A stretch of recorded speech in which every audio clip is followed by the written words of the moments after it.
വിജയരാഘവൻ പറയുന്നത് എന്താണ്, ഞങ്ങൾക്ക് ഏരിയ സമ്മേളനത്തിന് പൊതുസമ്മേളനം നടത്താൻ പറ്റിയ ഗ്രൗണ്ട് കണ്ടെത്താൻ കഴിഞ്ഞില്ല, അതുകൊണ്ട് ഞങ്ങൾ അങ്ങനെ ചെയ്തു. പിന്നെ റെഡ് വോളണ്ടിയർമാർ എന്നൊക്കെ പറയുന്നത് എല്ലാവരും പാർട്ടിക്കാരൊന്നുമല്ല, അവർക്ക് കൂടി പങ്കെടുക്കാനുള്ളതാണ് പാർട്ടി സമ്മേളനം, അതുകൊണ്ടാണ് ഞങ്ങൾ അവിടെ അങ്ങനെ ചെയ്തത്.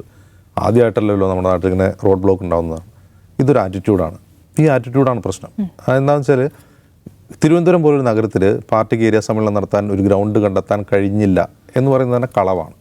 2, 4 ലൈനുള്ള റോഡാണത്.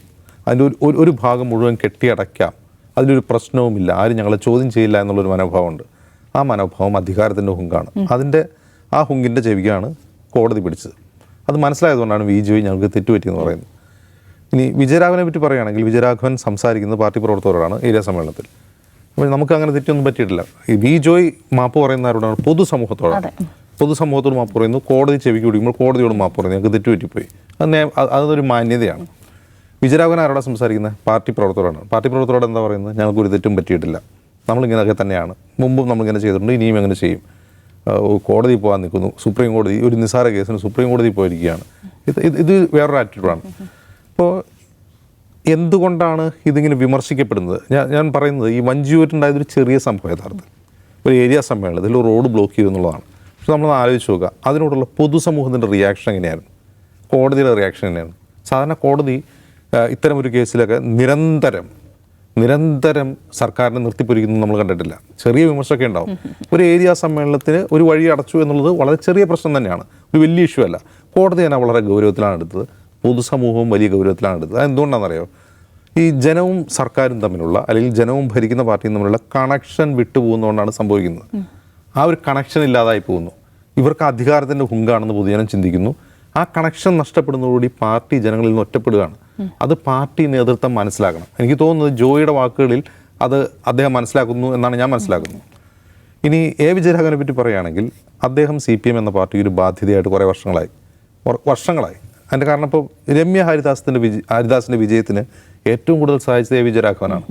അത് ആ പാർട്ടി തിരിച്ചറിഞ്ഞിട്ടുണ്ട്. അതർവൈസ് ഈ ആലത്തൂർ പോലൊരു മണ്ഡലത്തിൽ രമ്യയെ പോലൊരു ഒരു പുതിയ ആൾ, ഒരു പുതുമുഖം അത്രയും വലിയ വിജയം നേടും എന്ന് വിചാരിക്കാനേ വയ്യ.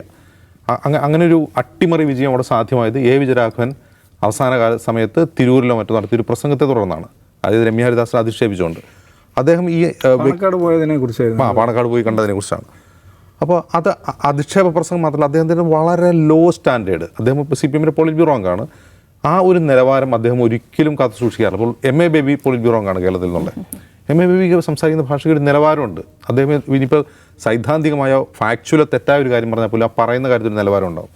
ഇത് വളരെ തറ നിലവാരത്തിൽ സംസാരിക്കും. ഇപ്പോൾ EP ജയരാജനെ പറ്റി CPM പാർട്ടി പ്രവർത്തകർക്കുള്ള പരാതി എന്താണ്? അദ്ദേഹം മണ്ടത്തരം പറയുന്നു, അദ്ദേഹം ആലോചിക്കാതെ സംസാരിക്കുന്നു, മണ്ടത്തരം കാണിക്കുന്നു, ഇതൊക്കെയാണ് അവർ. പക്ഷെ ഇതങ്ങനെയല്ല. ഇദ്ദേഹത്തിന് ബുദ്ധിയില്ലാത്തതുകൊണ്ടല്ല, ഇദ്ദേഹം ബുദ്ധിമാനായ ബുദ്ധിയുള്ള വഷളത്തരം പറയുന്ന ആളാണ് ഇദ്ദേഹം. അതാണ് ഇതിൻ്റെ ഒരു പ്രശ്നം. ഒന്ന്, വഷളത്തരം മാത്രമാണോ? ഇപ്പോൾ CPM പലപ്പോഴും എന്താണ്, വർഗീയത എന്ന് നമുക്ക് ആരോപിക്കാവുന്ന ചില നിലപാടുകൾ സ്വീകരിക്കുകയും പ്രസ്താവനകൾ ഇറക്കുകയും ചെയ്യാറുണ്ട്. ഇപ്പോൾ പ്രിയങ്ക ഗാന്ധിയുടെ വിജയത്തിന് പിന്നിലും എന്ന് വിജയരാഘവൻ പറയുന്നത് CPM വേറെ വിധത്തിൽ രാഷ്ട്രീയ നിലപാടാണ്. പക്ഷെ പറയുന്നതിനും അതിലുപയോഗിക്കുന്ന വാക്കുകൾക്ക് ഒരു മാന്യത എപ്പോഴും പാർട്ടി പ്രവർത്തകരാണ്. ഈ വിജയരാഘവൻ അത് കാണിക്കാറില്ല. ഞാൻ മനസ്സിലാക്കുന്നത് അദ്ദേഹം പോളിറ്റ് ബ്യൂറോയിലേക്ക് പോയതല്ല, CPM വിട്ടതാണ്. അദ്ദേഹം കേരളത്തിൽ നിന്നാൽ അത് കൂടുതൽ ഡാമേജാണ് പാർട്ടിക്ക് ഉണ്ടാക്കുക എന്ന് പാർട്ടി തിരിച്ചറിഞ്ഞ് ഈ അഖിലേന്ത്യാ തലത്തിലേക്ക് പറഞ്ഞയക്കുകയാണെന്നുണ്ടല്ലോ. അങ്ങനെ പറഞ്ഞയച്ച് ഒരു ഡാമേജ് കൺട്രോൾ മെക്കാനിസം ആയിരുന്നു അദ്ദേഹത്തിൻ്റെ പോളിറ്റ് ബ്യൂറോ അംഗത്തെന്നാണ് ഞാൻ വിചാരിക്കുന്നത്. അതല്ലാതെ വിജയരാഘവൻ എന്ന CPM നേതാവിനെ കൊണ്ട് CPM എന്ന പാർട്ടിക്ക് കേരളത്തിൽ എന്തെങ്കിലും ഒരു പ്രയോജനം ഉള്ളതായിട്ട് എനിക്കറിയില്ല.